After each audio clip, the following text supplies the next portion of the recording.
Boa noite a todos e a todos. Vamos começar a nossa aula aberta. Sejam todos bem-vindos, bem-vindas. Meu nome é Otávio Maciel, eu sou doutor em filosofia, sou mestre em teoria do direito, meu doutorado foi em metafísica, epistemologia, e um pouco sobre o que eu vou falar para vocês agora, que tem a ver com esse pensamento global, né? Que talvez seja um pouco distinto do que vocês estejam esperando, espero que positivamente. Então, hoje nós vamos fazer um passeio pelo, pelo que eu tenho defendido em termos de grupo de pesquisa, né, que é o Assemblagem, Conexões Filosóficas, que é um grupo de pesquisa e de divulgação científica e filosófica. A gente organiza cursos, né, de diversos tópicos. Recentemente, a gente tem feito essa onda de filosofias orientais, mas esse ano ainda vai ter outros tipos de filosofias, inclusive filosofia brasileira, filosofia do direito e filosofias da física. Então, esse ano ainda vai ter muita coisa, mas, para a gente não perder muito tempo, nós vamos começar a nossa apresentação fazendo um breve percurso, né, de como pensar o que significa um pensamento global, e essa não é um pleonasmo, pensar o pensamento, nós vamos ver o que isso quer dizer agora mesmo, e isso vai nos ajudar a localizar, entre outras coisas, o pensamento chinês. E o pensamento chinês, como filosofia, é uma filosofia que não tem um tipo de limitação metodológica tal como a filosofia ocidental, né, como a gente está acostumado a ver. Mas isso não é exatamente vantagem ou desvantagem, isso, na verdade, é um tipo diferente de raciocinar. Nós vamos ver o que isso quer dizer a partir de hoje e, para quem for fazer o nosso curso também de filosofia chinesa, a partir de segunda-feira. Esses aí são os nossos tópicos, nós vamos perguntar brevemente sobre o início da filosofia, e hoje eu quero centrar um pouco mais nessa questão do território, né? Porque sempre que a gente fala em global, muitas coisas vêm na cabeça e às vezes não são coisas muito boas. Então, toda vez que eu toco nesse assunto, eu sou, né, perseguido pelas perguntas, mas o global, etc. Então, eu acho que é importante, né, a gente focar nisso para chegar num conceito operativo de filosofia, e, finalmente, entendemos como que a filosofia chinesa antiga pode e contribui para o que a gente está acontecendo agora.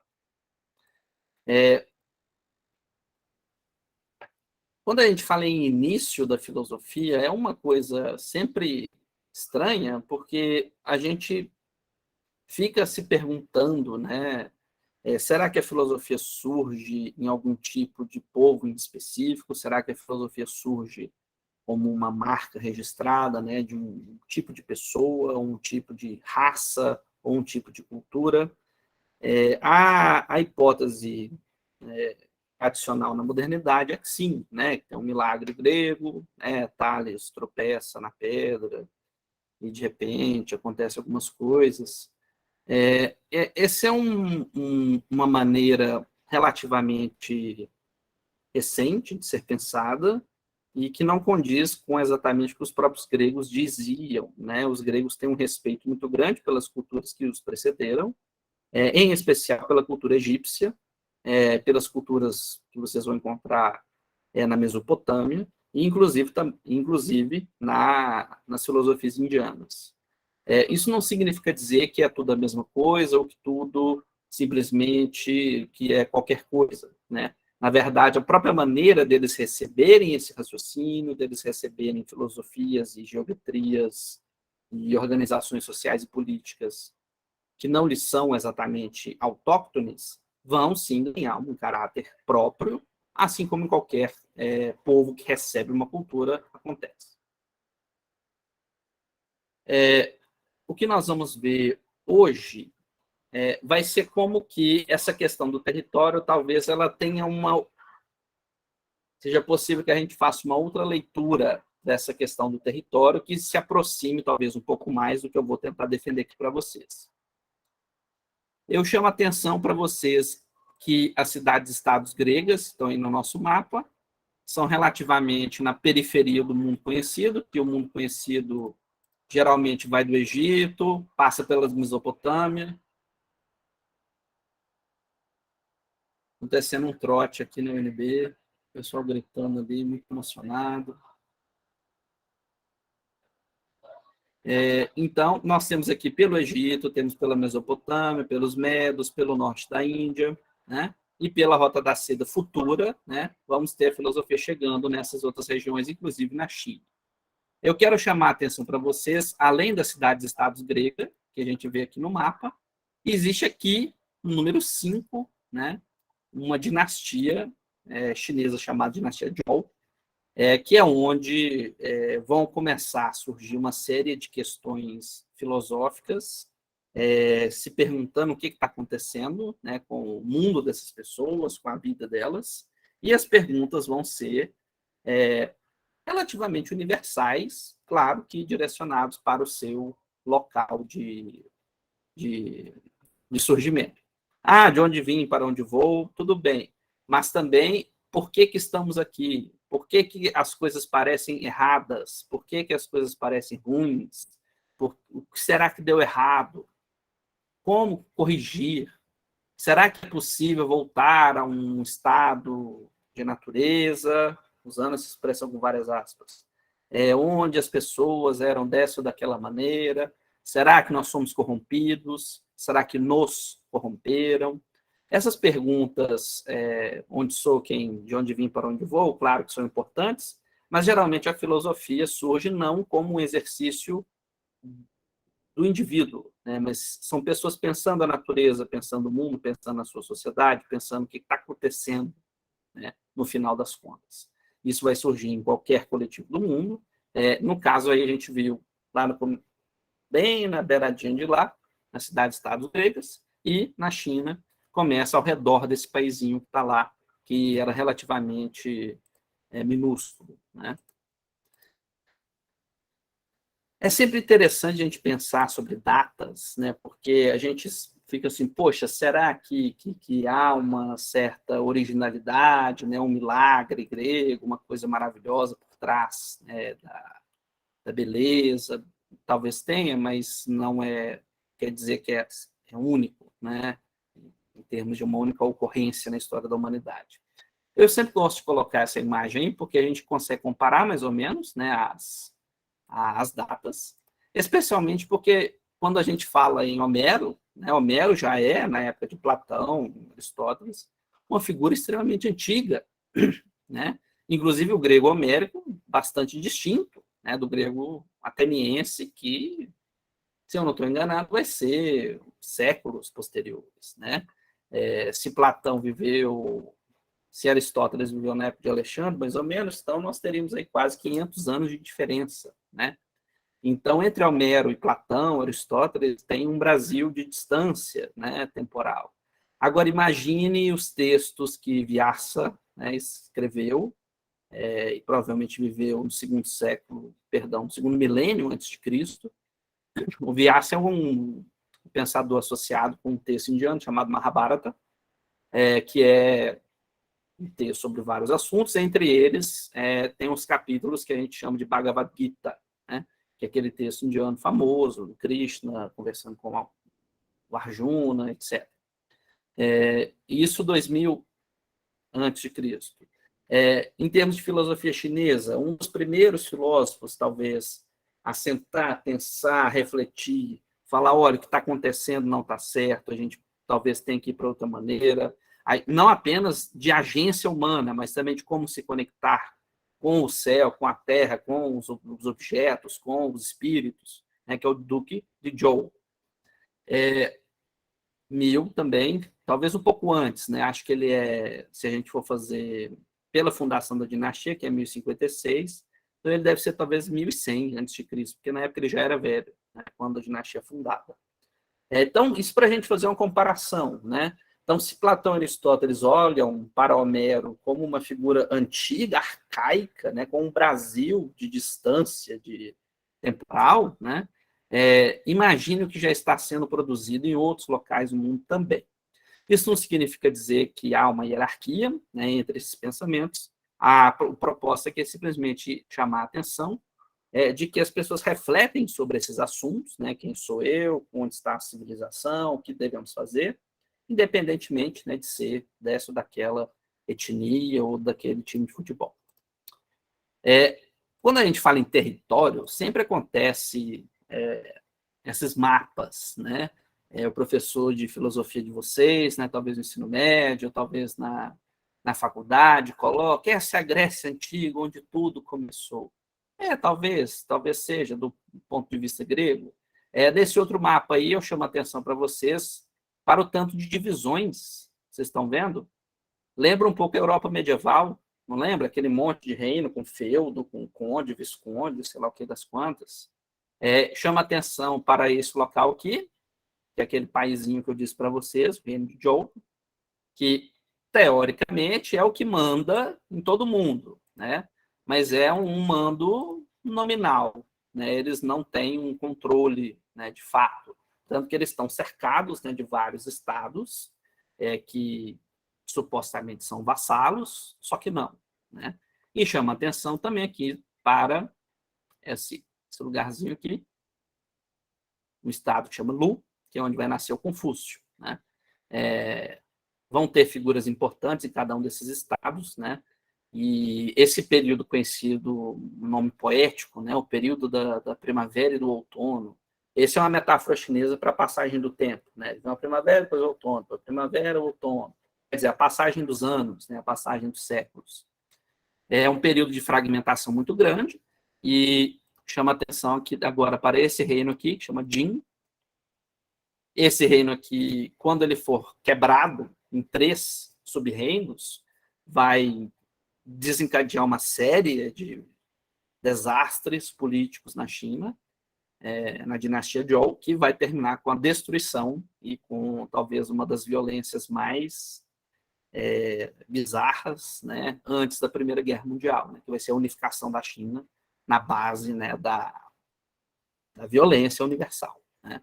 E a unificação é feita, né, pelo reino de Qin, que vai liderar essa força, né, que vai fazer coisas muito bizarras. Em ambos os lugares, vocês veem que a força unificadora não é do povo exatamente pensante, se a gente for tomar o que os modernos acham que é o povo pensante, né? Lembrando que a Grécia também não é um lugar unificado, né? Ele é unificado de fora para dentro pelos macedônios, né? E depois pelos romanos. Aqui vai ser um movimento parecido, né? Quem unifica a China em termos de um império, uma língua, uma coisa, uma cultura, vai ser esse reino que está aí destacado para vocês, e não o reino de Lu, que no futuro vai ser bem pequeno, bem desimportante em termos de peso político, e a dinastia Zhou já estava, né, completamente caquética, né, caindo aos pedaços, e não tinha muito mais o que fazer a não ser, né, se render. Então, quando a gente fala em um território para a filosofia, geralmente é um território onde a pluralidade é uma questão, né? Quem chegou a fazer o curso de Índia com a gente deve se lembrar da pluralidade de povos, de migrações, de 16 reinos, isso só dos povos indo-arianos, né? Ainda tem os reinos adivasos, os reinos dravidianos, vários outros povos, né? Gerando um monte de um caldeirão cultural, né, de religiões, de filosofias, de ritos, né, os chineses gostam, né, da palavra ritos, né, e um monte de maneiras de pensar em disputa também, né? Ou seja, parece que o território da filosofia não tem tanto a ver com, né, com montanha, com ilha grega chique, ou com uma montanha chinesa isolada, né? Talvez tenha a ver com um território não tão geográfico, talvez não tão geológico, quanto a gente está acostumado. Isso nos leva a uma série de perguntas, né, sobre o que é esse tal desse território. Porque nós temos um território, quando a gente fala em delimitação geográfica, né, por exemplo, território é as fronteiras estabelecidas de um país. será que é o suficiente? Né? Lembrando que basta pegar o Oriente Médio, quantos impérios e terras e povos passam em cima do Oriente Médio. É muito complicado dizer qual que é a delimitação geográfica que é a mais poderosa, não sei. Fronteiras históricas, isso ainda é mais problemático, né? E, geralmente as pessoas tomam as fronteiras históricas ou como uma defesa, né, de certa expansão. Estou pensando aqui na Alemanha nazista, né, que se expande pensando em fronteiras históricas, recuperando um espaço vital, etc, etc. Ou né, a recuperação de certos territórios, por exemplo, o que outros países fazem no Oriente Médio, na África, e até mesmo na Ásia. Isso também parece que não é tanto o tipo de território que a gente está procurando. Não, talvez não tenha a ver muito com linhas, né, geográficas ou históricas. Aí nós podemos pensar, será que tem a ver com forças geopolíticas? Essa é uma expressão mais que em relações internacionais o pessoal chama de realismo político. Mas também talvez não seja, porque claro que a geopolítica influencia, né? Mas você pode ser um estudioso de Platão no Brasil, no século XXI, sem você necessariamente ser um grego arcaico, né, clássico. Mas pela força geopolítica só pode haver aquilo que o Império X diz. Essa é parece uma desculpa, né, um pouco das pernas bambas, né, para tentar defender certa homogeneização do pensamento.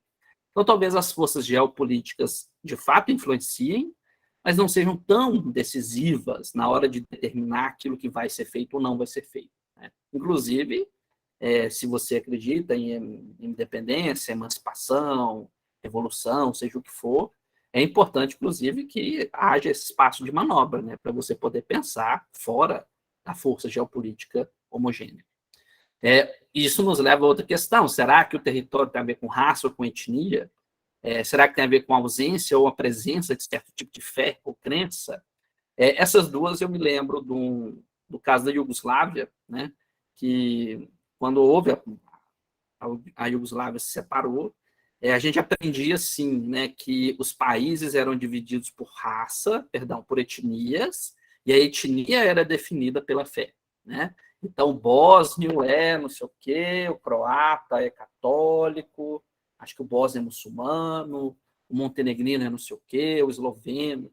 Então, assim, será que isso é o suficiente para definir o que é um território, o que é um povo, o que é uma raça, o que é... Será que isso interessa na hora de fazer filosofia? Né? E isso nos leva também à pergunta, né, da última gota, né? O último fio de cabelo, que é: será que isso tem a ver com a procedência da filosofia? Né? Isso eu já ouvi de muitos professores, né, que falam assim: não podemos falar em filosofia indiana, filosofia chinesa, vamos falar o pensamento, né, porque não tem procedência. O que isso quer dizer? Não vem de uma raça, né, que tem um espírito superior, específico, que supostamente ilumina, né, a capacidade, que doa, né, a capacidade de raciocínio e de pensamento. Esse tipo de raciocínio, a pessoa às vezes pode até estar com boa vontade, né? Para quem viu o nosso vídeo sobre introdução e estudo das filosofias orientais, esse excesso de boa vontade às vezes também é pernicioso, né? Porque acaba escondendo certo racismo acadêmico e estrutural, disfarçado de xenofobia amiga. Eles não podem ter filosofia e isso seria feio. Não podemos, temos que falar darshana, né? Então não podemos dizer filosofia indiana, temos que chamar de darshana. Bom, isso, se eles chamam de darshana, tudo bem, mas por que a filosofia tem um dono? Por que será que é a questão de pedigree, se é que isso existe? Né? Para quem já viu a formação da filosofia grega, tem que pensar 48 vezes antes de pensar em pureza do milagre grego. Né? Ou seja, todas essas questões apontam para problemas que são muito complicados, né? E são problemas que a gente não resolve só na treta, né? Só batendo cabeça. Eu acredito nisso, eu acredito naquilo. Qual que será a nossa proposta? Nossa proposta será mudar o conceito de análise. né? Mudar a nossa categoria, mudar a nossa pergunta, né? Talvez o que interesse para um território seja um tipo específico de leitura sobre o que é uma sociedade, né? Aí nós podemos pensar, a sociedade é o conjunto de pessoas, as pessoas dando as mãos, aí surge o Leviatã. Sociedade é o quê? Sociedade é uma história comum, um conjunto de instituições. Não sei, talvez não seja, talvez tenha a ver. Qual que será a nossa proposta? Partir para o nosso sociólogo serelepe, o glorioso Niklas Luhmann. Luhmann é um pensador que não se identifica como um filósofo, né? Ele já morreu em 98, provavelmente porque a filosofia nos anos 90 era tão brega, né? Tudo só giro linguístico, giro linguista, não sei o quê. E o Luhmann tinha mais o que fazer. Apesar disso, ele tem muito respeito pela teoria da comunicação e ele usa isso para definir o que é a sociedade, né? Veja, eu acho interessante que ele pensa a comunicação não como uma transmissão, né? Tipo de A para B, né? Aí transmite. Talvez não seja isso. Ele fala numa tripla seleção, né? Nós selecionamos uma informação, uma maneira de compartilhar isso, e a síntese dessas coisas sempre é fora de mim, né? Então, a comunicação não é um processo monológico. A comunicação não é um processo também dialógico. A comunicação é um processo social. Vejamos o que ele quer dizer com isso. Vamos ler essa citação.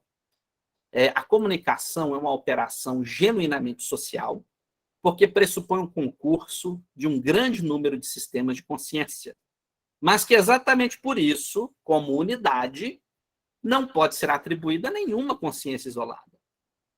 Ela é social porque, de modo algum, pode ser produzida uma consciência comum coletiva. Isso é, não se pode chegar a um consenso no sentido de um acordo total. E aí ele conclui, e, no entanto, né, apesar de tudo isso, a comunicação funciona. Isso é muito doido, né, gente? Já pararam para pensar que as pessoas não se entendem. Beleza, mas quando você pede no iFood, quando você bate a porta, alguém abre, quando você faz assim, alguém faz assim. Se eu disser Brasília é a capital do Brasil, as pessoas sabem do que eu estou falando, né? Parece que, apesar dos pesares, né, tanta treta e complicação e loucura, parece que a filosofia, parece que a comunicação funciona. Aos trancos e barrancos, a gente consegue falar alguma coisa. A gente consegue ser entendido, pelo menos, pelo entregador do iFood. Eu estou sendo bem pessimista que vocês estão vendo. Mas, claro que a comunicação funciona muito mais. Vocês estão aqui me ouvindo, espero que estejam gostando.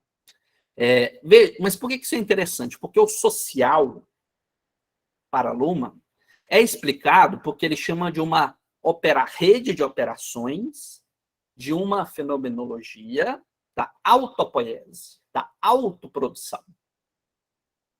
Ou seja, o único elemento que produz a si próprio socialmente é a comunicação, porque ela sempre demanda alteridade, demanda um outro.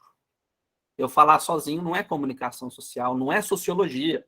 Pode ser um surto psicótico, mas se eu estiver tendo um surto psicótico numa instituição, uma clínica psiquiátrica, a clínica também é social, né? Ou seja, parece que se a gente pensar a sociedade como um tipo de extrato, uma camada da realidade feita de comunicação, parece que a gente começa a ter alguma coisa mais interessante aqui. Isso vai se conectar com, acho que tem a pergunta aqui de Evaristo. Rafael já vou responder a sua pergunta agora. Praticamente aí nós temos dois pensadores africanos, nós temos Derrida, um argelino, né? Tem conexão com a filosofia e com o pensamento africano, e o nosso professor Renato Nogueira, né, da UFRJ, que trabalha com a afroperspectividade. Mas veja, o que eles estão fazendo aqui? Eles vêm nos ensinar duas coisas para a gente montar o nosso conceito de território para a gente chegar no pensamento global, para a gente entender o papel da China. Vejam como a gente está fazendo um caminho doido. A noção de écriture, eu sempre gosto de falar sobre isso, porque o Derrida, né, escreve sempre de uma maneira meio críptica, né, meio mitológica, quase, né? Mas ele fala assim, a escritura funciona quando o comunicador está ausente. Né? Isso é muito doido, porque a gente fala, nossa, mas o que é isso? É fazer necromancia? É falar com as paredes? O que é isso? Bom, gente, será que a gente já viu? Derrida já morreu, Hegel já morreu, Confúcio já morreu. Continuamos falando sobre. Parece que a comunicação, conectando com o que a gente acabou de ver sobre Luhmann, parece que a comunicação não depende tanto do emissor. Porque se a gente pensa a comunicação como uma síntese tripla, né, de informação, de meio de compartilhamento e do entendimento, né, que sempre vai ser de outro, é óbvio que vai ter um falante. Mas será que esse falante é o que determina? Será que é ele aquilo que põe o ponto final? Será que se Confúcio não for ressuscitado por um exercício de necromancia, será que é impossível ler os analectos? Parece que não. Parece que a comunicação funciona, inclusive na ausência do comunicador. Né? Derrida, além de argelino, ele também é judeu, e a filosofia judaica tem muito essa questão da ausência de quem fala, né? Porque a divindade judaico-cristã, etc., é uma divindade que, no começo do Novo Testamento, do Velho Testamento, ela é bem presente. Progressivamente vai se tornando um Deus, né, um pouco distante, né? E as pessoas vão tentando ter contato, vão tentando ver os profetas, os salvadores, etc. E progressivamente parece que vai ficando, né, ausente, mais distante, mais silencioso. Mesmo assim, a religião funciona. Mesmo assim, as pessoas se convertem, se abandonam a fé, constroem sinagogas, constroem templos, pagam dízimo, né? Ou seja, parece que a presença física, eu estou sempre chamando a atenção para a presença física, né? Para a gente não ter que pensar apenas sobre a cadeia de DNA de Tales de Mileto, né? Então, parece que a presença física ela é importante, mas ela não é tão decisiva quanto a gente pensa que é, se a gente muda o modelo do que é sociedade, o que é comunicação. Então, uma sociedade feita de comunicação é uma sociedade que pode funcionar mesmo na ausência do comunicador. Vou dar outro exemplo, filosofia indiana. Né? O Vyasa está ditando, né, o Mahabharata, que ele diz ter ouvido, né, de Ganesha, né, que os Vedas vieram de algum lugar, ninguém sabe de onde, alguém um dia escreveu. Né? Ou seja, parece que a presença física do comunicador, de uma raça específica, de um gênero específico, de um pedaço de DNA particular, não é aquilo que define o que é a comunicação. Né? Isso nos conecta aí com o nosso glorioso Renato Nogueira, que ele tem uma metáfora que eu acho maravilhosa, né, que ele deu uma entrevista sobre a questão da filosofia africana no Brasil. E ele diz assim, cara, ninguém me pergunta quem fundou a arquitetura, né? As sociedades constroem coisas, as sociedades têm casas, têm templos, têm prédios públicos, tem praças, tem porto, tem... Ué, quem inventou a arquitetura? Isso é uma pergunta sem propósito, né? Porque será que a pergunta de onde vem a filosofia tem tanta importância? Né? Veja o que se esconde quando a gente insiste na pergunta: será que a filosofia veio do milagre grego? Ou, né, o Renato Nogueira diz: não, meu amigo, as pessoas pensam sobre a vida, sobre a sociedade, sobre os rumos da tribo, do clã, da civilização, e isso é uma questão geral, onipresente em qualquer tipo de organização social. Isso nos leva, então, à noção de será que a filosofia tem que ter uma coisa a ver com geografia? Né? Será que tem esse espaço específico?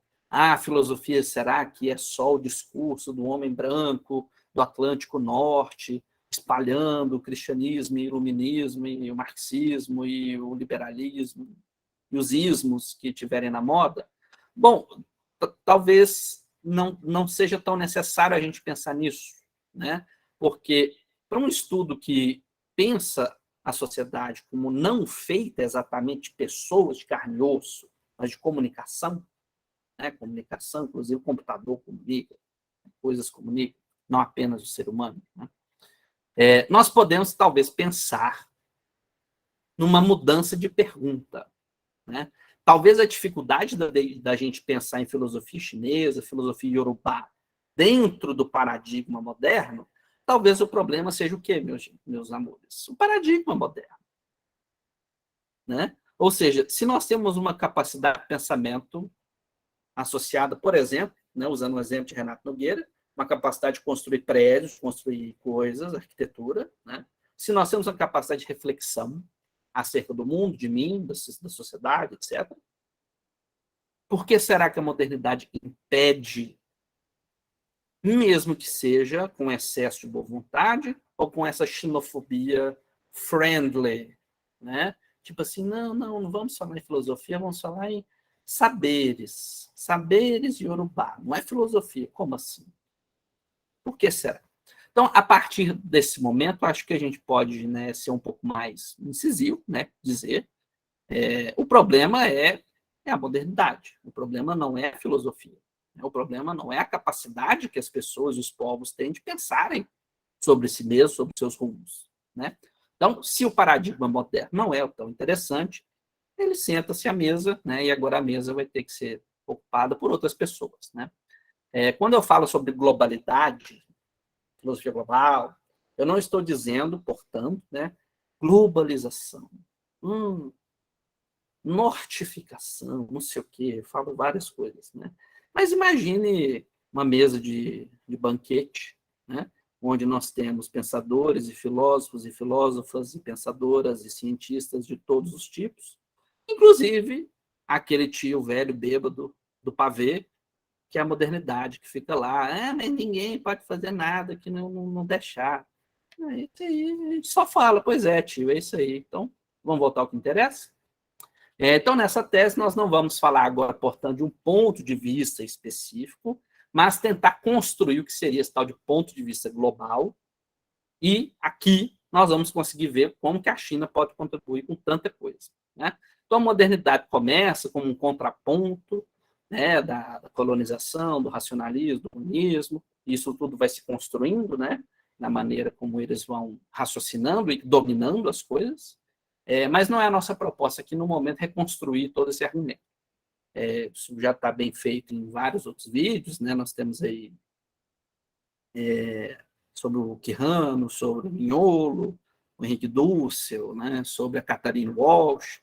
Então, nós temos muita coisa já dita sobre isso. Vamos tomar como dado, né? Falar, beleza, então a modernidade agora se senta à mesa, como o velho tio do pavê. Como proceder? Nós vamos proceder de uma maneira diferente, tá? Nós vamos começar, então, nosso passeio por agora, não exatamente rejeitando a modernidade em si, tá, gente? A gente rejeita como ponto de partida e como ponto de chegada obrigatório, tá? Então, o tio do pavê está lá na mesa. Ele não é o dono da festa, ele também não precisa de bater nele. Ele é chato, mas ele vai ficar lá falando bobagem, mas tudo bem. Então, os grandes sistemas e as ortodoxias da modernidade são todos, né, muito maravilhosos, mas não tem muito auxílio para o que a gente está querendo fazer aqui agora, porque eles não conseguem pensar fora, né, daquele pensamento bem tiozão do pavê. Então, vamos tentar pensar de outra maneira, né? Peguemos o velho cabeça branca, o velho Whitehead, quando ele cria um tipo de método talvez não seja a melhor expressão, ele inventa uma abordagem, um approach, horrível, né? Ele inventa uma abordagem, né, que ele chama de assemblagem, né? Esse conceito vai aparecer no livro dele, né, de 1938, né, que chama Modos de Pensamento, que está aí na nossa tela. Vamos ler. Whitehead escreve assim para a gente: sistema é importante. Né? Grande Hegel, Kant, Marx, parabéns, pessoas muito boas. É necessário para a lida, para a crítica de pensamentos, que amontou em nossa experiência. Beleza. No entanto, antes que a tarefa de sistematização comece, há uma tarefa prévia, uma tarefa muito necessária, se nós formos evitar a estreiteza inerente a todos os sistemas finitos. Aqui ele está fazendo uma notinha sobre o Gödel, né? Para quem for da filosofia da lógica, essa frase ele está falando sobre isso aí. Mas não vamos explicar isso aqui, senão todo mundo fica doido. Mas veja, hoje a lógica está tendo dificuldade para lidar com a descoberta encarnada numa prova formal, referência aos teoremas do Gödel, de que todo conjunto finito de premissas deve indicar noções que estão fora, né, estão excluídas da sua extensão direta. Ou seja, a lógica ela precisa de pressupor coisas não lógicas para funcionar. Mas isso aí é um assunto para outra palestra. A filosofia não pode excluir nada. Assim, ela nunca deve começar da sistematização. Seu estágio primário pode ser nomeado de assemblagem, né, que é o nome, né, do nosso grupo, em homenagem ao velhinho. Esse processo de assemblagem, ele acredita Platão, Aristóteles, Leibniz, William James. A gente pode pensar em várias outras pessoas também, né, que é um processo virtualmente interminável, né, de coletar coisas, pensamentos, noções. Nada previamente, nesse momento, é selecionado, né, de antemão para que seja excluído. Nada previamente. Então, esse método é feito para mitigar essa estreiteza dos sistemas filosóficos, que, embora sejam úteis, importantes, muito maravilhosos, mas certamente acabam nos enganando acerca da realidade, porque se apartam da realidade na defesa de uma espécie de correlação intransigente. Né? Por exemplo, o mundo é espírito, o mundo é linguagem, o mundo é relações materiais, o mundo é poder, né? Pega uma correlação e acredita que isso explica, resume, resolve, pronto, acabou. Então, assim, claro que esses sistemas têm valor, né? As pessoas, né, ficam muito emocionadas quando leem, fala aí, sei lá, Descartes, leem Adorno, né? As pessoas ficam emocionadas. Tudo bem, mas não é o que a gente quer fazer agora. Nós queremos um passo antes da sistematização, pensar isso, que é a assemblagem. A assemblagem, portanto, nos dá um procedimento metafilosófico. Então, nós estamos selecionando filosofias. É uma filosofia de pensar as filosofias. Vendo como é interessante? Então, a gente não está exatamente se perguntando... vou usar uma metáfora vegana, tá, gente? Qual é o melhor corte do boi para fazer churrasco? Essa é uma discussão dentro, né, de uma filosofia de vida, de consumo específica. Né? Quando você chega para trás e fala, será que a carne é obrigatória? Será que pode ser outra dieta? Será que pode ser esse aqui, esse aqui, esse aqui? Ou, para quem já viu, né, uma tradição indiana que chama Ajivika, né, que a galera pensava que a morte por inanição, que era o bacana. Né? Então, quando a gente vê esse monte de opções sobre a alimentação ou sobre a não alimentação, nós estaríamos no pensamento meta-alimentar, meta-nutricional. A gente estaria pensando sobre como se nutrir, como, né, fazer essas coisas. Aqui o raciocínio é similar. Nós estamos não dentro discutindo se Marx leu Hegel da forma correta, ou se Kant respondeu Hume da forma apropriada.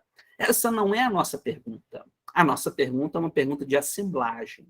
A nossa pergunta de assemblagem é: isso serve para os propósitos que nós vamos começar a ver agora? Spoiler, não. Não vai servir simplesmente permanecer nesses sistemas da modernidade. Outro conceito que eu quero trazer para vocês, que eu acho muito peculiar, eu não sei se eu já comentei ele com alguns alunos, mas, enfim, é um conceito que eu gosto de trazer junto, né, de assemblagem, que é o conceito de desembutir, né, o disembedding. Né? Esse conceito ficou famoso por causa desse sujeito aí do lado, o Anthony Giddens, né? Só que, ao contrário do Giddens, eu gostaria de mostrar para vocês que a ideia de disembedding, né, de desembutir, não é um trunfo da modernidade, que qualquer coletivo faz isso. Né? Ou seja, o que é o disembedding? É você selecionar uma coisa que você percebe ter uma autonomia ontológica, filosófica, religiosa, seja o que for, né? E como se fosse um transplante, né? Você corta os vasinhos ao redor, né? Pega com cuidado, transplanta o negócio para outro lugar e conecta ele com aquilo que estiver ao seu redor, né? Então, o coração de um doador que vai para outra pessoa ainda é o coração da outra pessoa, mas progressivamente ele vai ser, né, incluído sistematicamente. Agora apareceu o sistema. Sistematicamente na pessoa que recebeu o transplante. Eu vou dar 3 exemplos, né? O primeiro é dessa imagem aí, que eu acho muito bacana, da deusa Ísis. Compare, né, a deusa Ísis no Egito e a deusa Ísis em Roma. Né? É muito interessante, porque os romanos tinham esse espírito de assemblagem, né? Quando eles chegavam nos povos que eles consideravam culturalmente avançados, né? Que no caso seriam os povos orientais, o Egito, da Grécia, e eles recebiam as influências deles. Né? E, literalmente, eles disembeddem, né? E colocavam, inclusive, os deuses dentro de Roma. Né? Inclusive, se eu não estou enganado, depois dos deuses romanos tradicionais, né? Pensando aqui Júpiter, Vesta, Ceres, né? A deusa mais cultuada em Roma antiga era Ísis, né? Que é uma deusa egípcia. Né? Então, veja, meu caro Giddens, parece que desembutir as coisas de um contexto originário e transplantar para outro não é uma invenção moderna. Parece que isso é feito pela nossa imagem, pelo menos desde Roma. Né? Vamos pegar outro exemplo. Quando Pirro de Élis, né, vai com Alexandre o Grande, ele vai com um colega dele, que eu me esqueci o nome, ele visita a Índia, né, naquela campanha, né, do Alexandre o Grande para tentar conquistar a Índia, não dá certo. E ele se encontra com os chamados gimnosofistas, que é um nome muito difícil para falar Muni. Muni são os filósofos mendicantes, né, que são ordens muito comuns na Índia. Travou? Conseguem ouvir? Estão conseguindo ouvir? Sim ou não? Sim, está ouvindo Foi ele normalmente. que caiu, então. Ouvimos bem. Paiva caiu. Então, tá bom. Então, os gimnosofistas, que são os Muni, os filósofos mendicantes. Os filósofos mendicantes da Índia têm vários conceitos sobre suspensão do juízo, sobre tranquilidade de espírito, etc, etc. E o Pirro transporta uma série de conceitos, traduz, inclusive passa a se vestir ou a se não vestir, né, sobre com o que estava acontecendo, né, na Índia dessa época, etc. Inclusive, a civilização greco-bactriana, né, que vai ser construída, ela é feita a partir dessa síntese de elementos, dessa assemblagem, né, de coisas que vão acontecer na Ásia Central. Um terceiro exemplo, trazendo aqui mais para o nosso tema da China, quando aparece um tipo de exame que chama Keju, que é o Enem. Né? Não é bem o Enem, é como se fosse o Enem para o serviço público. Né? É um concurso público, só que de todos os assuntos que vocês imaginarem, em provas sistematizadas nos templos confucianos, são padronizados a partir da dinastia Tang, e o mesmo sistema vai ser implantado no Vietnã, na Coreia, no Japão, nos mongóis, na Manchúria, né? E com nomes específicos, às vezes adaptando para o contexto local. Por exemplo, o confucionismo japonês tem um aspecto bem específico, né? Mas ele recebe textos do Mêncio, do Confúcio, do Xunzi, do mesmo jeito. Né? Ou seja, parece que essa noção de desembutir, de receber dentro de outro sistema, não é uma invenção moderna, isso não é exatamente um pecado, isso não é exatamente uma invenção, isso não é exatamente solução para tudo. porque tudo isso tem que ser feito com muito trabalho, com muito cuidado com o que a gente está fazendo. Então, para a gente ter, agora sim, em termos de uma aplicação especial, né, esse conceito, para o Giddens, está associado à ideia de desterritorialização. O território reapareceu aqui na nossa fala. Que geralmente é uma reterritorialização, em outro sentido, não exatamente naquele, né, do Deleuze-Guattari, que nós vamos falar muito brevemente depois. Agora a gente chega num ponto crucial, né, que é pensar o que significa filosofia global a partir de assemblagem e do desembutir. Né? Para tanto, a gente vai precisar de um conceito de filosofia, né, e uma maneira de identificar o que nós vamos chamar como filosofia. Né? Nós não vamos utilizar raça, etnia, espaço, gênero, poder, história, relações materiais de produção, ou esses tópicos que, embora sejam importantes para muitas aplicações, não é o que define comunicação. Nós precisamos, então, de uma estratégia para lidar com isso, sem necessariamente pressupor um tipo específico de antropologia. Né? Por exemplo, o milagre grego, por exemplo, a sabedoria dos gênios chineses. Não, vamos pensar em outra coisa. A nossa opção será, né, pela teoria de sistemas, que tem uma diferença paradigmática muito importante, porque Luhmann e os seus discípulos não estudam a sociedade como um conjunto de DNA de pessoas, né? Um conjunto de contas de Twitter, né? Mas uma espécie de unidade básica de análise é a comunicação. E a comunicação produz a si mesma, mesmo mal entendido. Já pararam para pensar nisso? Mesmo mal entendido gera novas comunicações. Né? Você fala, não entendi, peraí, não sei o quê, fofoca, briga, tudo isso gera novas comunicações. Ou seja, isso é um mito muito comum contado lá em Frankfurt, né? Que a comunicação pressupõe um consenso para ser racional. Isso não é necessário, a comunicação tem vida própria. O conceito de comunicação, vejam que coisa saborosa, promove uma desterritorialização da unidade de análise no sentido geográfico, visto que falar de expectativas cognitivas, por exemplo, não é uma coisa restringível a contextos antropológicos. Tá muito doido. Vamos traduzir.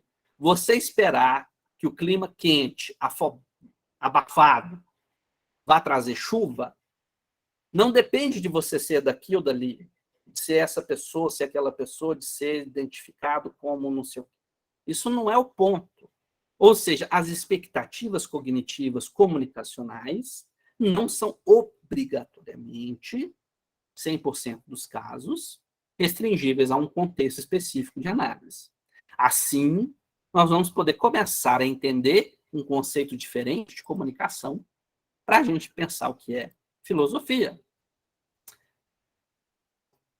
Proponho, vou ler esse textinho para vocês, proponho que se pense filosofia não como uso exclusivo, não como exclusivo discurso especializado acerca da tradição greco-germânica e cristianizada, mas como uma capacidade generalizada de reflexão acerca do pensamento.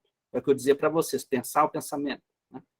Numa caracterização bem primária, simples, seres pensam acerca de coisas. E os seres que conseguem um caráter autorreflexivo do pensamento atingem um raciocínio que pode ser chamado de filosófico.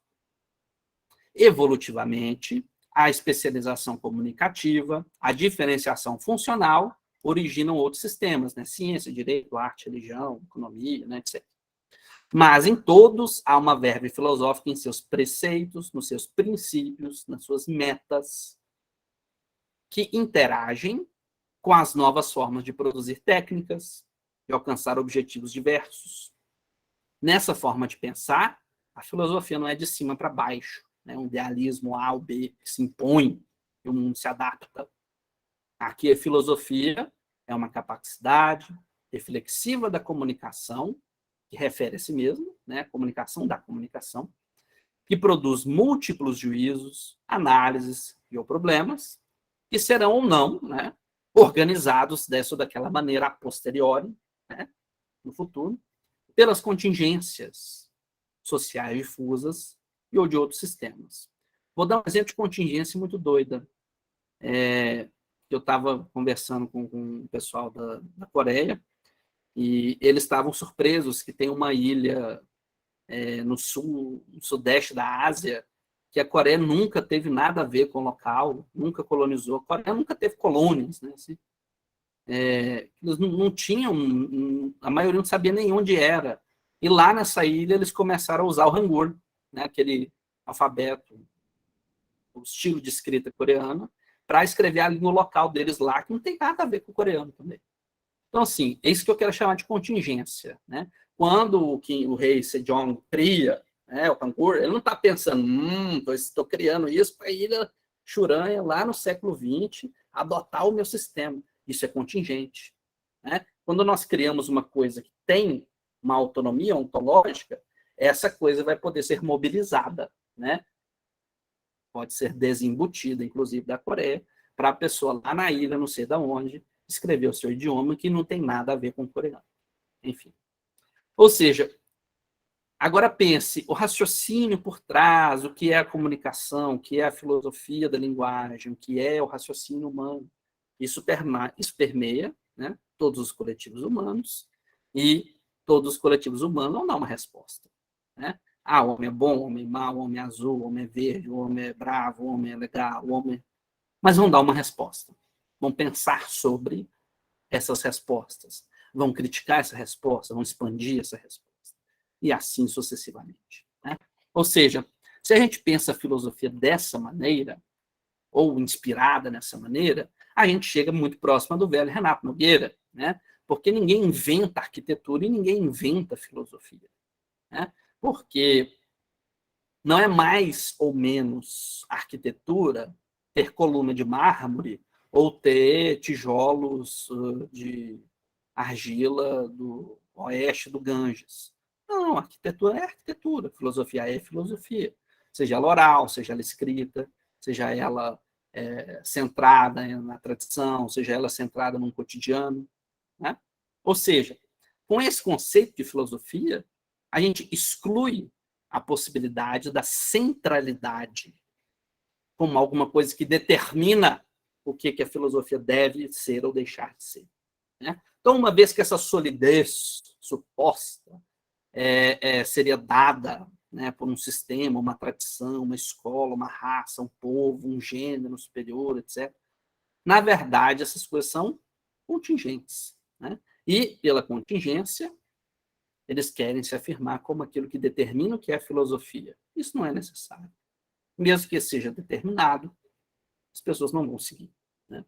Então, quaisquer que sejam seres, né, que praticam esse tipo de reflexão do pensamento, estão fazendo filosofia, oral, escrita, acadêmica ou não. Isso agora, então, nos aponta assim, Otávio, então existe filosofia chinesa, filosofia africana, filosofia brasileira, filosofia saxã, né? Talvez o ponto não seja pensar a essência de quem é o europeu, né? Mas seria estudar, como se fosse uma antropologia mesmo, né? Como que a tal filosofia europeia atinge a autorreferência. Como que a filosofia europeia cria o seu próprio sistema. Como que essa filosofia europeia faz diferenciações funcionais.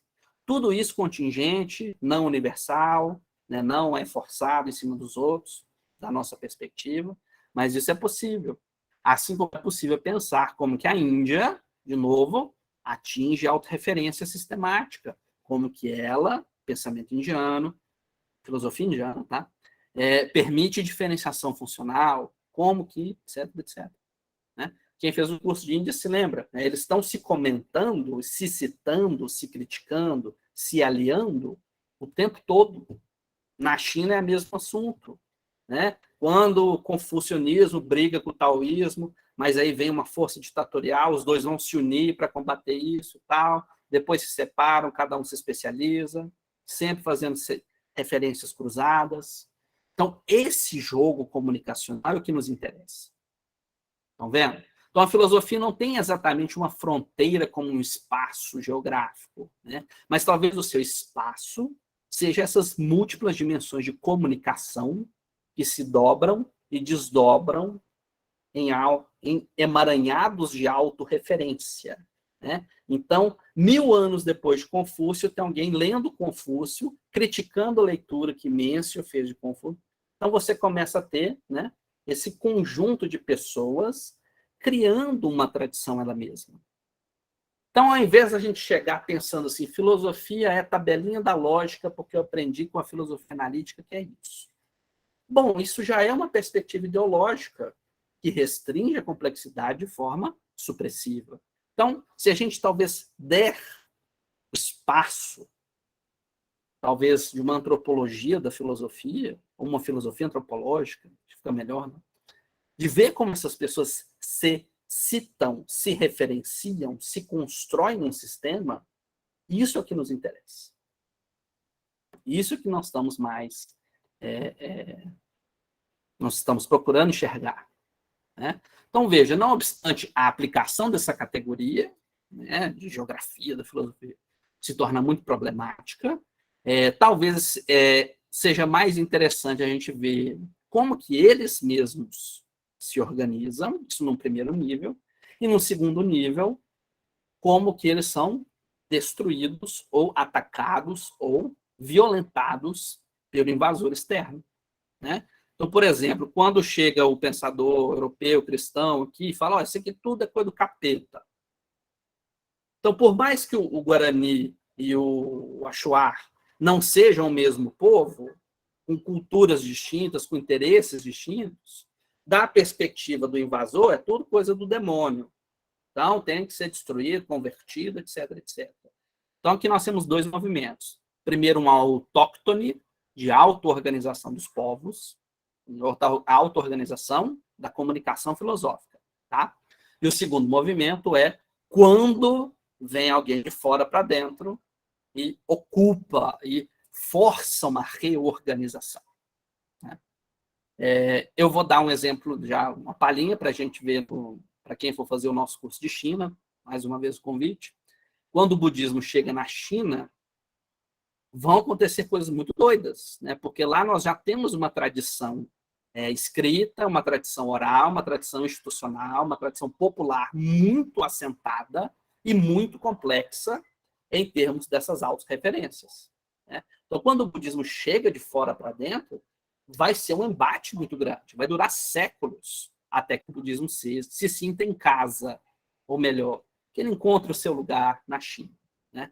Ou seja, essas duas interações a gente nunca pode deixar de perder de vista, de que o pensamento pensa a si próprio, né? Os indianos estão pensando a Índia, né? Então você vê um cara que vê o comentário, o Chandogya é o Upanishad, que vai falar não sei o quê, e vem um outro cara que critica o comentário porque ele lê um texto de Buda e não sei o quê, mas há uma autorreferência, nós temos um emaranhado, nós temos um complexo aqui, nós podemos falar, isso é filosofia indiana. E a outra questão é quando vem com esse movimento violento, né, do invasor, geralmente invasor militar ou invasor religioso. Né?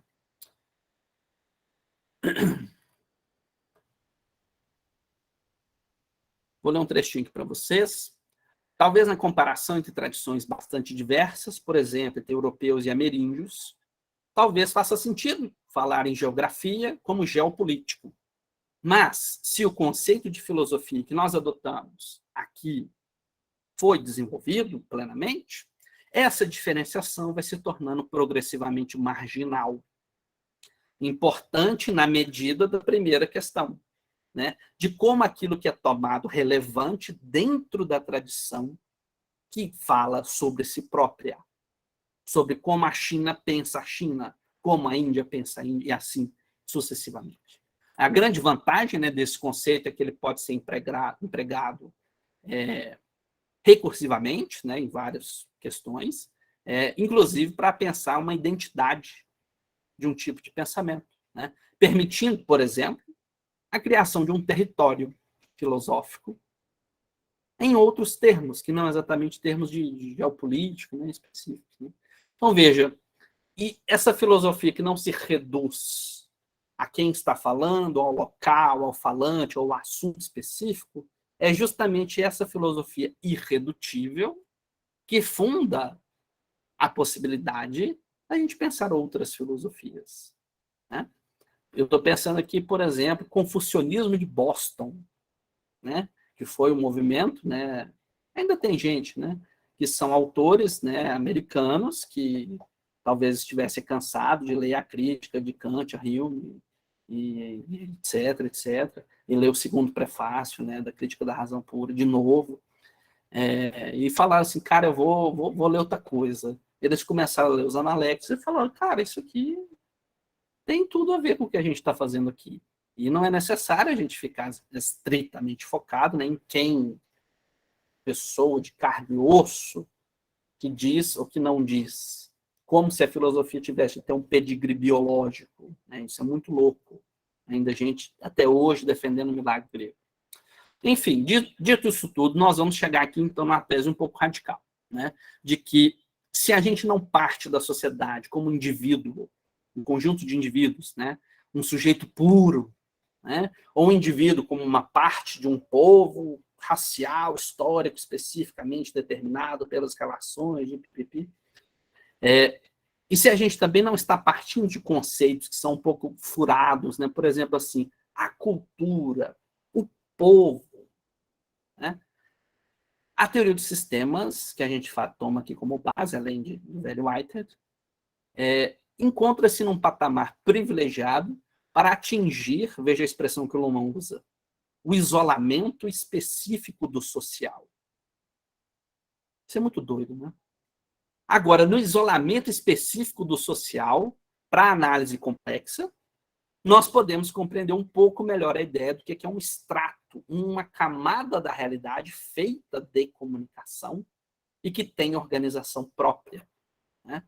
Ademais, né, com essa tese, a gente consegue pensar na própria proliferação da comunicação, mas também sobre a comunicação da comunicação.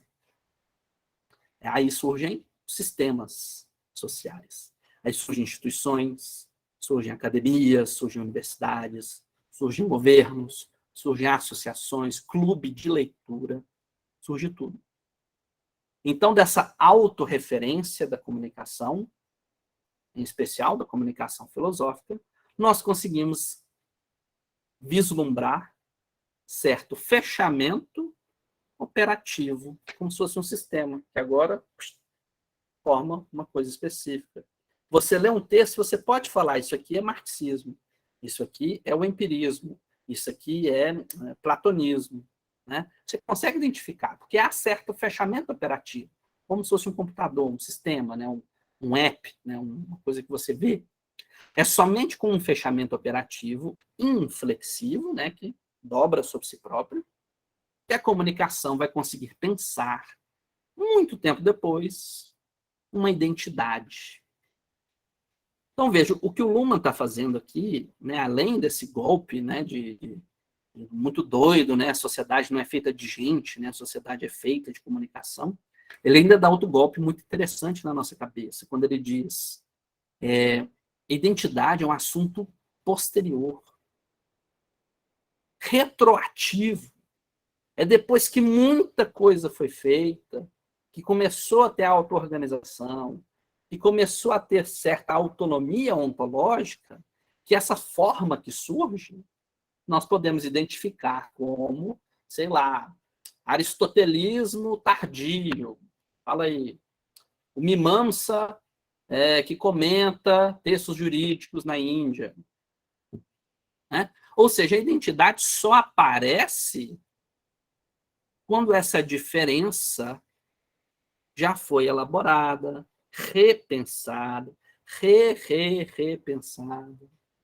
O trânsito comunicativo entre o que está dentro, por exemplo, da escola dos eruditos, né, que é o nome chinês para confucianos, o que está dentro e o que está ao redor, né, o que está dentro e fora, passa a poder ser operacionalizado pela própria diferença que é dada quando surge a escola dos eruditos, ou a escola do taoísmo, ou quando surge a diferença do existencialismo cristão para o existencialismo ateu.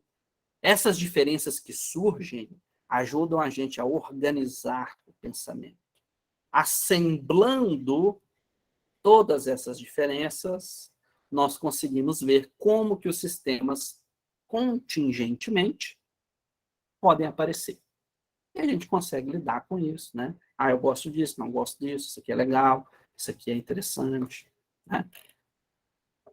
Então, o que a gente fez até o momento é uma espécie de perversão, uma transgressão, né, da ortodoxia Deleuze-Guattari, né? Que é um deleite que eu gosto de ter, porque deleuzianos e guattarianos são pessoas complicadas de conversar, porque sempre eles estão certos, e todo erro sempre é um acerto, etc.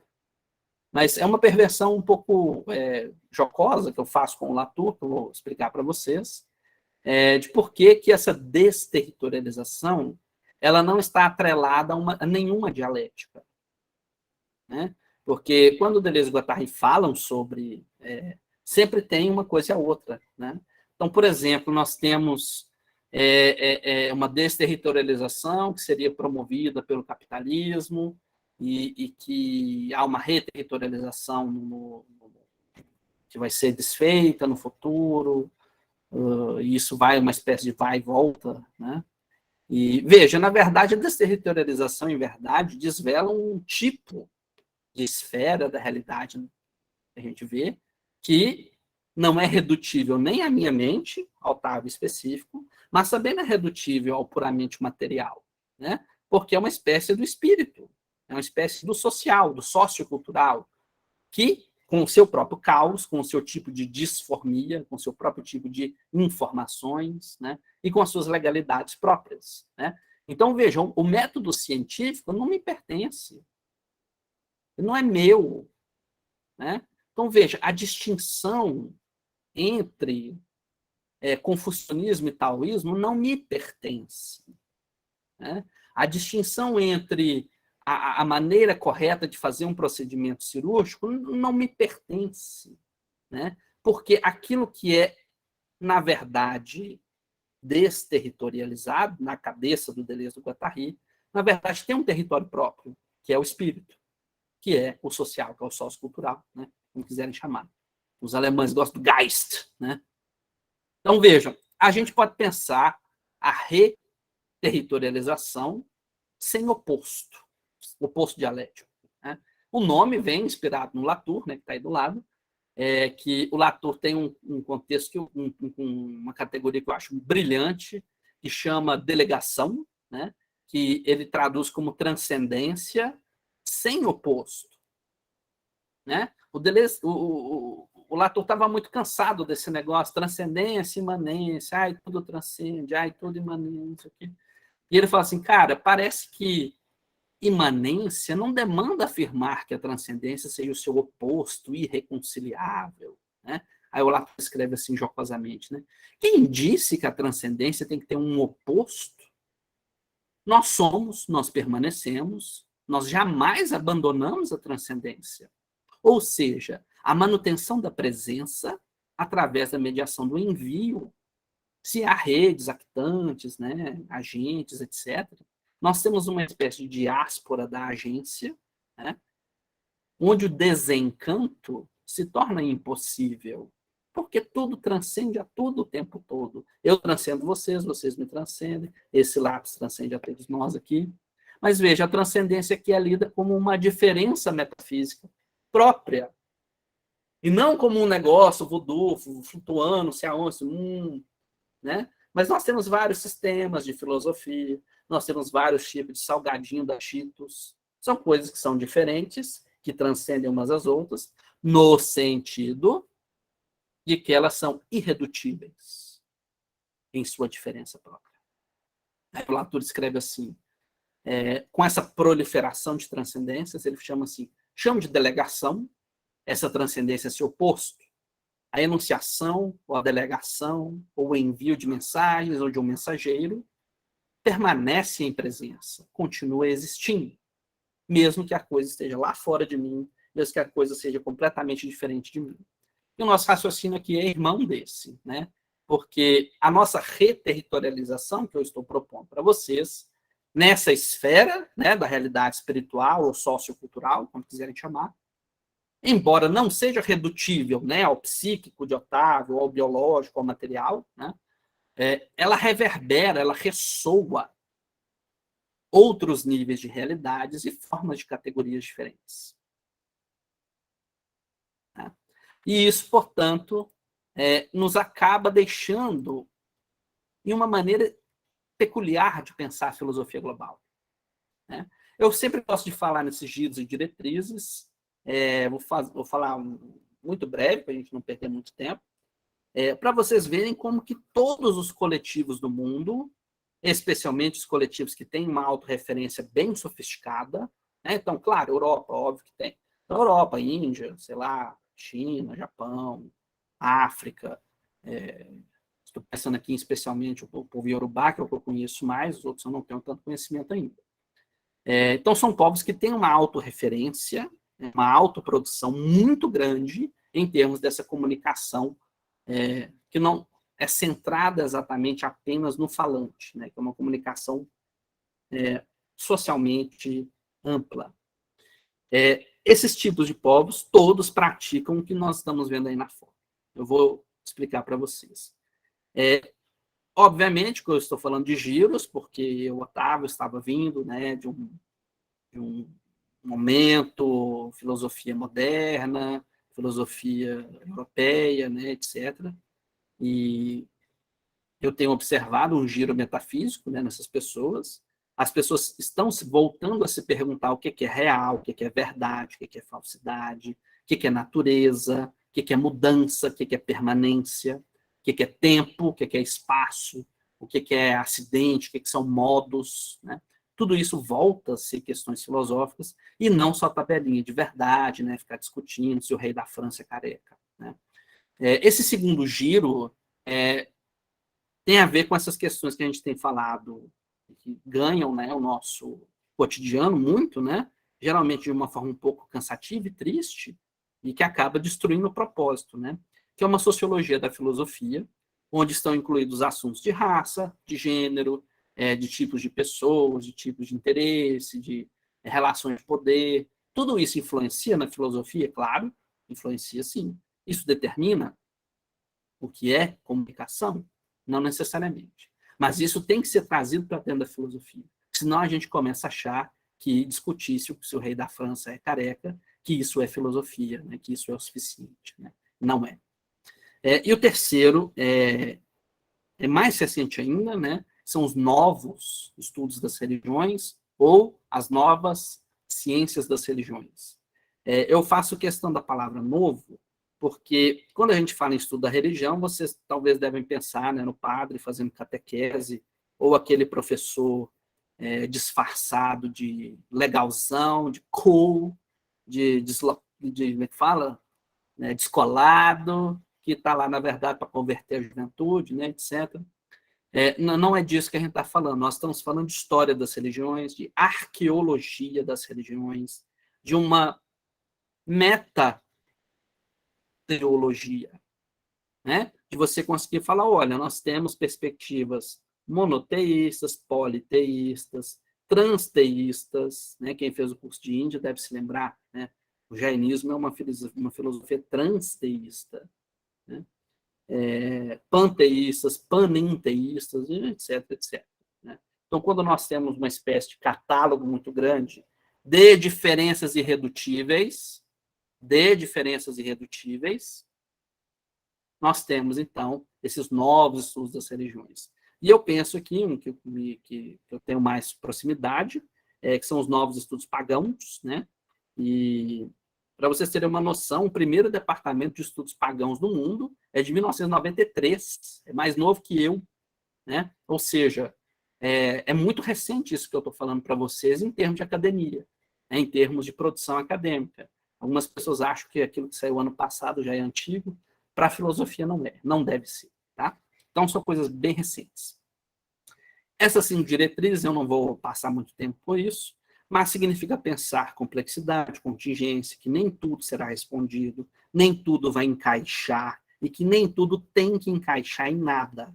Porque se a gente trabalha com comunicações irredutíveis, nós podemos, no máximo, fazer analogias, aproximações, criar um sistema diferente que talvez incorpore coisas distintas, né? Mas não vamos dizer A é B, B é C, portanto, resolvido. Isso não é o suficiente para a filosofia global do realismo complexo. Tá? Esse pós-antropocentrismo dá um debate, isso é outra palestra, né? Mas, traduzindo, significa dizer, olha, gente, na Terra não tem só gente, tá? Tem bicho, tem pH da água, né? Tem história da Babilônia, tem várias coisas na Terra que não é só os seres humanos de carne e osso aqui agora, tá? Então, temos que pensar nos seres humanos e em várias outras coisas. Né? Então, não vou centrar muito nisso.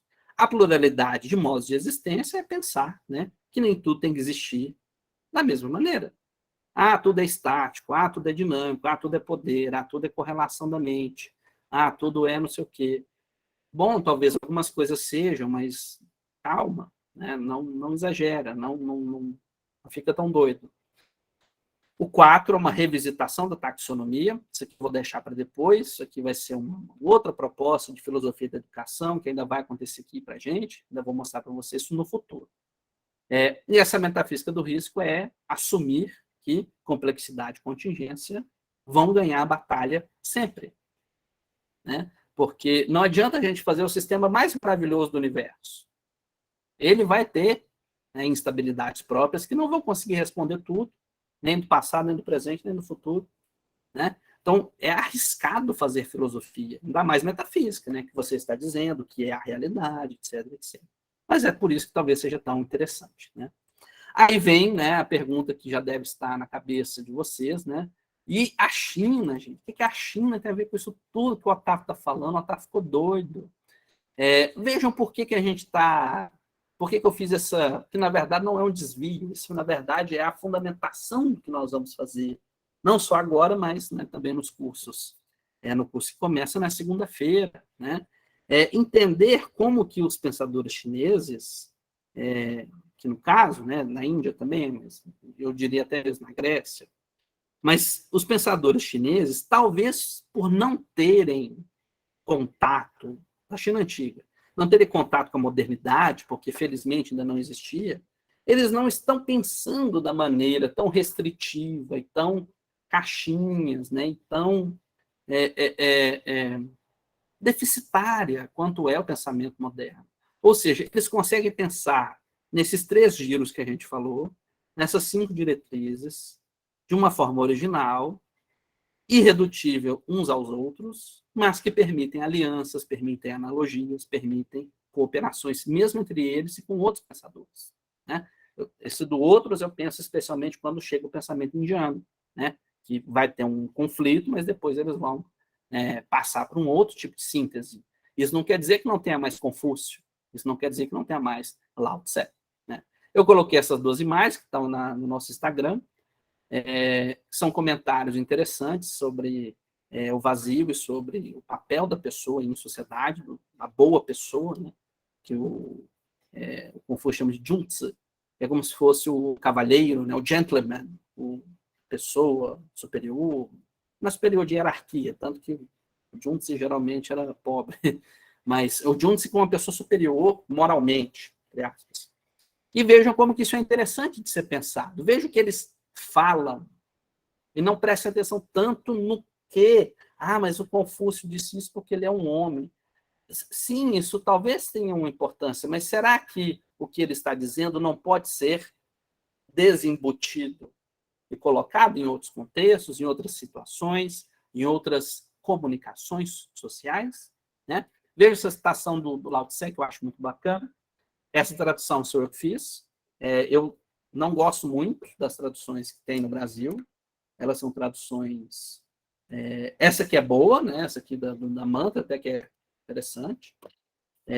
Mas, quando a gente está falando em traduções do chinês, não tem muita não tem muito o que fazer, né? É uma língua radicalmente diferente das línguas indo-europeias, né? E talvez exatamente por isso é que ela tem uma margem de manobra, né, para você poder, vamos dizer, inovar, né, para você talvez fazer coisas diferentes, né? Essa tradução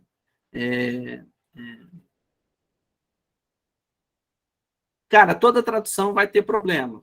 Já estou avisando, porque o chinês é uma língua muito direta, né? Às vezes está assim, eu fome. Aí o cara traduz assim, eu sinto uma vontade de fazer não sei o quê. Aí a pessoa começa a embelezar, né? Porque o tradutor às vezes acha que o papel do tradutor é floreio, né? E não tanto fazer o texto ser entendido.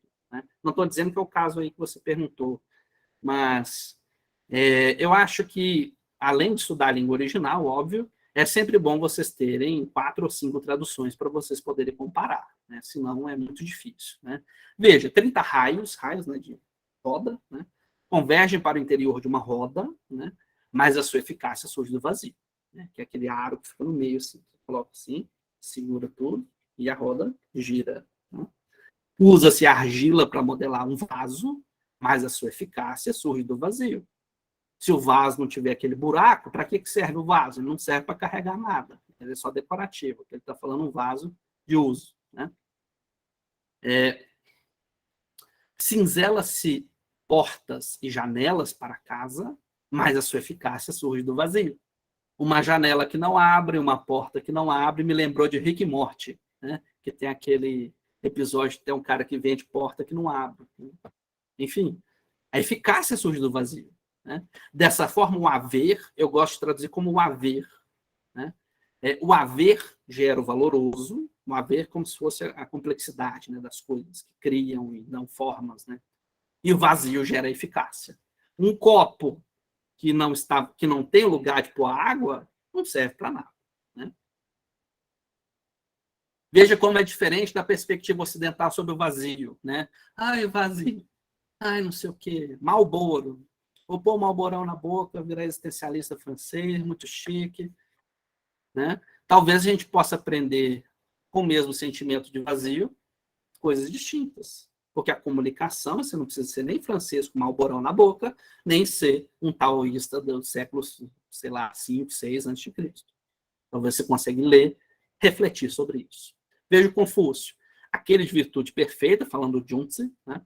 Desejando se estabelecer, também busca estabelecer os outros. Desejando se realizar, também busca que os outros se realizem. Poder tomar como exemplo de si o outro é a arte da virtude. Então, veja, ao invés de você só apontar defeito, puxar tapete, né, etc., veja como você consegue aprender o que essas pessoas dizem. Mas é um homem asiático, eu sou não sei o quê, então eu só posso ler pessoa que foi igual a mim. Por quê? Isso é contra a noção de filosofia complexa. Isso é uma filosofia muito sectária, que não acaba correspondendo a muita coisa na sociedade como comunicação.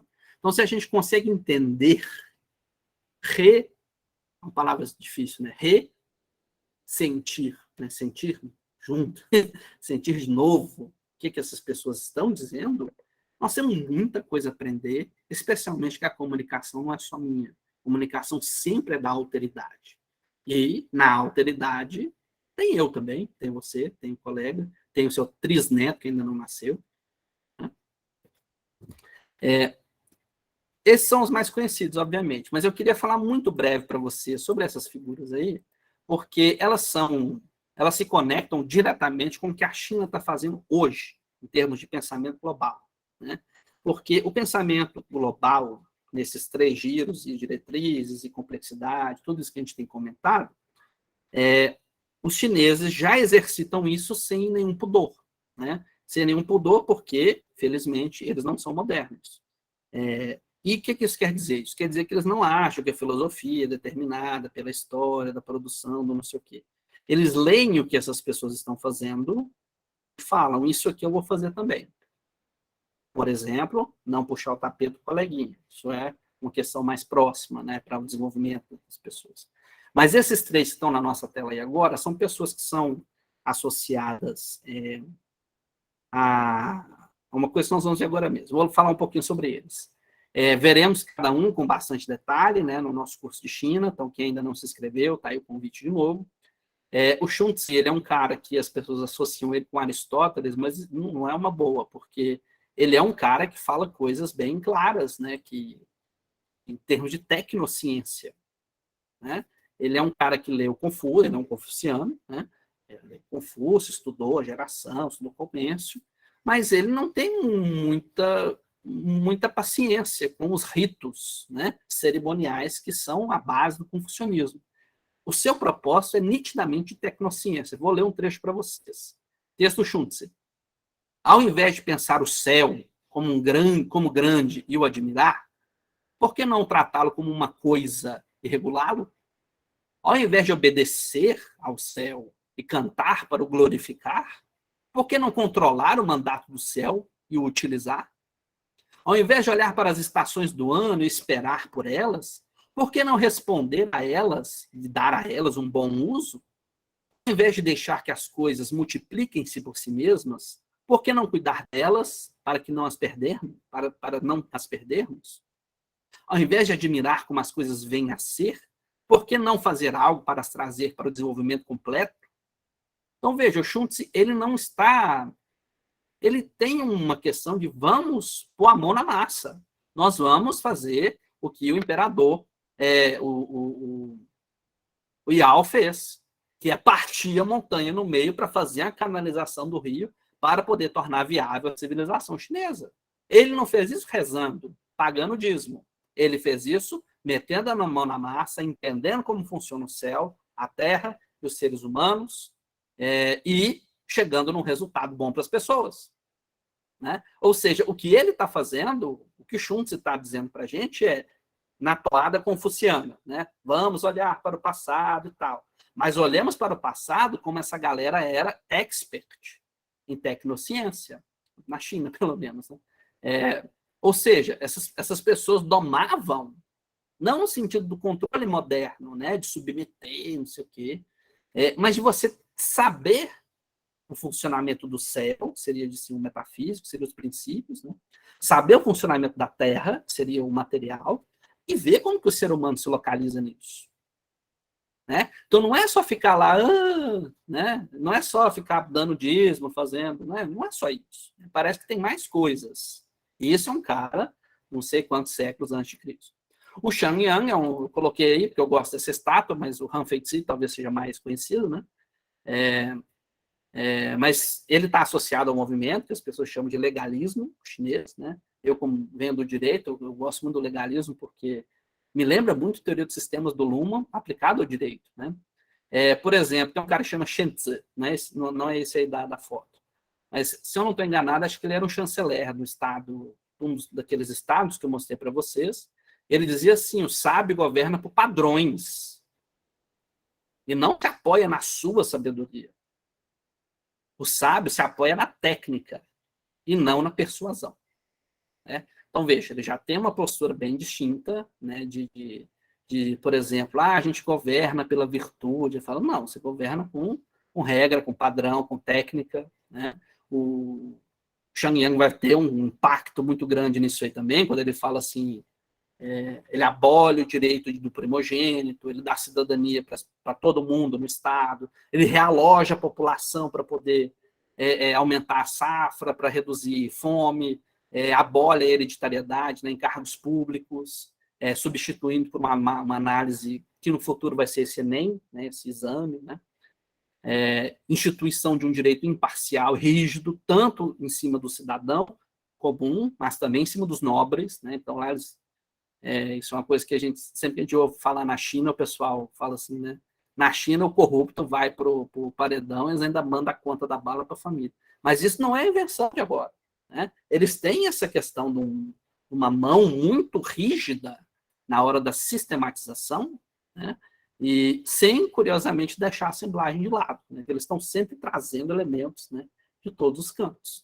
E o último, que o pessoal chama de Motsu, ou Mozi, doutrina dele, o moísmo, né? É muito difícil de resumir o moísmo aqui para vocês, mas talvez um resumo do índice da orelha do livro, né? Seria uma doutrina de um amor universal, né?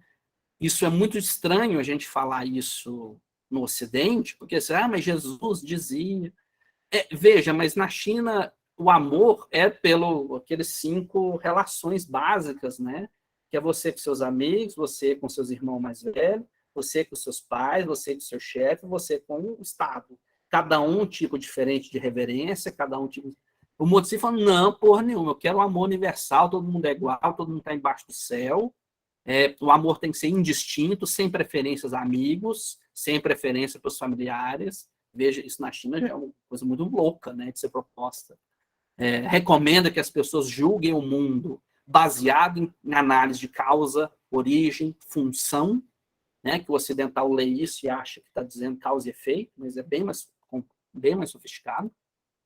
O Motzi, ele fala, olha, a religião tem um uso pragmático de espalhar, né, essa simpatia universal entre as pessoas. Então, a gente reza, não é porque tem um cara de barba sentado na nuvem, olhando se você fez isso. Não é isso. Você reza, você vai ao templo para formar laços, né, mais firmes nesse amor universal.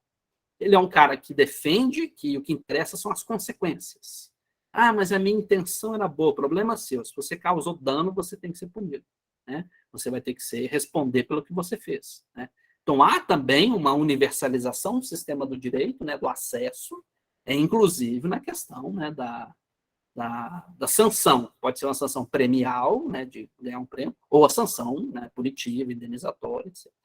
E, em termos ocidentais, ele está muito mais próximo dessa formação técnica, né, que ele diz, olha, não adianta nada você botar o filho do rei para cuidar da irrigação se ele não entende de irrigação. Isso, hoje, para muitas pessoas aqui, talvez seja o óbvio, mas nós estamos no Brasil, gente. Nada é óbvio no Brasil, meus amores. Nada é óbvio, né? E nessa época também não era, né? Porque o filho do rei tem que ser o príncipe celestial da pluma azul, sei lá. E o Motzi fala, não, quem entende do assunto é quem tem que lidar com o assunto, né? Então, assim, esses 3 que a gente falou agora, esse confucionismo naturalista, né, o legalismo chinês e o moísmo, eles vão ter uma influência muito interessante na própria formação da República Chinesa. O pensamento chinês republicano, né, depois da última dinastia, claro que vão ter várias correntes, mas o Sun Yat-sen é o cara que vai consolidar, né? E eu acho ele muito interessante porque ele é celebrado nos 2 lados do corguinho, né? Como diz o professor Elan no LV. No corguinho continental, né? E no corguinho de Taiwan, né? Na China tradicional e na China comunista. Não sei como vocês querem chamar. Nossa, tem mais trote aqui, gente. O pessoal está gritando até agora. Então, ele é celebrado por essas pessoas indistintamente. Isso é muito peculiar, né? Porque tem uma divisão ideológica muito grande, né, entre a China continental e a China insular. Não sei.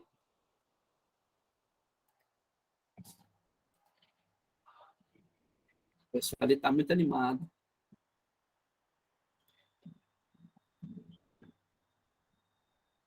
Essas doutrinas não têm um nome claro, né? Geralmente eles patenteiam no tridemismo no Ocidente, não sei bem por que eles gostam muito desse nome, mas ele chama de 3 grandes princípios, né, que acabam sendo uma síntese, né, renovada, né, não imperial, não real, não monárquica, né, daqueles 3 pensadores que a gente viu, né, que ele defende uma espécie de nacionalismo cívico independente de etnia, né, porque é muito comum na China você pensar o povo do norte, que é Han, específico, e tem os outros povos do sul, que é o Wu, que é Yuan, que é não sei o quê. E ele diz, isso não me interessa.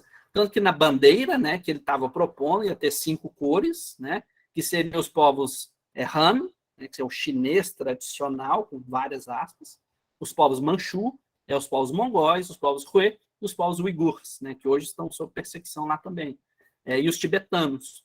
Ou seja, seria um nacionalismo cívico e não um nacionalismo de pessoa, de carne e osso específica, né? Isso é muito doido, né? Nesse sentido, o nacionalismo seria superior ao etnicismo ou qualquer tipo de etnocentrismo, né? Então, ele coloca isso como seu primeiro princípio. O segundo seria essa governança cívica, né? Que tem a ver com, veja, poder normativo, regulação, decreto, eleição, recall, referendo, disciplina, administração e auditoria. Essa expressão que está aí para vocês, no segundo ponto, significa tudo isso ao mesmo tempo, né? Claro que o ocidental, muito pobre nas palavras, entende isso como democracia, governo do povo, beleza, mas não é só isso, tem muitas coisas envolvidas, né? E o terceiro seria essa vitalidade cívica, né? Veja que interessante, que ele chama de, veja só, vestimenta, alimentação, habitação, mobilidade, educação, recreação, para a manutenção dos outros dois princípios. Então, esse terceiro princípio, ele as pessoas chamam de bem-estar social, mas, enfim, mas ele também se refere à manutenção dos outros dois, né? Porque as pessoas que estão bem cuidadas vão respeitar as outras duas propostas também, né? Então, um sistema de governo que vai ser inspirado nas filosofias chinesas tradicionais, e o modelo do Sun Yat-sen vai ser recebido, né, pelos dois lados, né, que vão acontecer depois na China, depois da sua morte. E é um pensador que claramente influenciou para onde a gente está indo agora, né? Porque, veja, mesmo que o Mao Tse-tung seja, obviamente, um marxista, hegeliano, não sei o quê, que faz isso, aquilo, outro, parece que a partir do Deng Xiaoping, pelo menos, né, a China e Taiwan também, né, tem cada vez mais se tornado, né, próxima dos princípios do Sun Yat-sen, que é esse pai fundador, né, do republicanismo chinês, indistinto de ideologias, né, marxismo, liberalismo, sei lá, social-democracia, social, não sei o quê, né? E isso é um potencial muito interessante que a China traz, né? De poder pensar metafísica, pensar religião, poder pensar organização de Estado, tudo dentro, né, dos seus grandes pensadores, não só Confúcio e Lao Tse, mas todos os que a gente vai ver aqui por 12 aulas, né? E nós temos muita coisa, então, para falar no futuro acerca disso. Se vocês acharem interessantes, fica aí a dica para vocês. Nós vamos começar esse Panoramas na segunda-feira. Na segunda-feira nós vamos ver o universo cultural da China, né, ver como que um pouquinho básico, né, da sua língua, ver como que eles se estruturam, e vamos ver também sobre o mito fundador, né, que são os 3 soberanos, os 5 imperadores, vamos ver as primeiras dinastias, e no primeiro encontro nós vamos focar mais nessa parte mítica e também no I Ching, né, que no começo, né, é um texto sobre metafísica, né, não é um texto sobre horóscopo, né, então sempre tem que ter muito cuidado, né, quando a gente lida com culturas distintas. Depois nós vamos passar, né, para a dinastia Zhou, ver o que aconteceu, as pessoas se perguntando, meu Deus, o que está acontecendo? O mundo está caindo, o rei é um bunda mole, não dá conta de nada, toda hora tem um general imbecil falando bobagem, como é que a gente volta porque era antes, né? Aí no terceiro nós vamos ver mais sobre o Confúcio, né, mais centrado nele. No quarto vamos ver sobre os ritos, né, que o Confúcio compila. Nós vamos focar mais na doutrina do centro e no grande aprendizado, né? Mas eu também vou trazer outros capítulos, né, do livro dos ritos. Aí depois vamos ver o Mêncio e o Xunzi, né, esse que a gente viu hoje. Depois nós vamos ter 2 aulas sobre o taoísmo, né, sobre o Lao Tse, sobre o Liezi e sobre o Chuangzi. Depois nós vamos ver as outras escolas que tinham nesse período, o Mozi, o Motsu, que a gente viu aí, o legalismo e a unificação da China. E nos últimos 4 encontros nós vamos ver o que acontece com o estudo, né?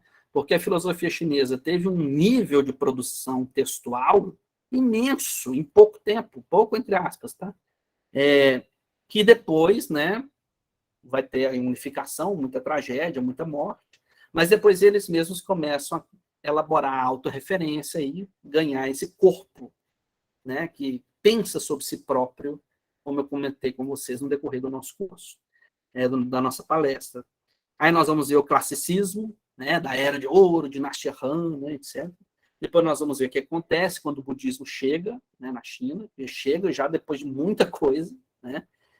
Veremos como que o budismo se siniciza, né, se torna chinês, digamos assim, e no final nós vamos terminar na dinastia Song, né, com a grande síntese neoconfuciana que vai acontecer de tudo que a gente viu no curso inteiro.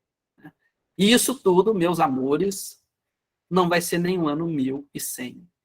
Né? Então, isso tudo até a gente chegar no ano 1100. Né?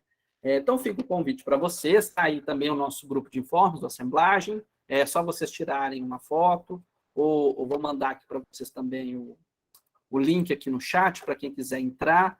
Sinta-se à vontade, eu estou sempre postando anúncio, meu curso, curso de colegas, ou eventos, palestras. Tá?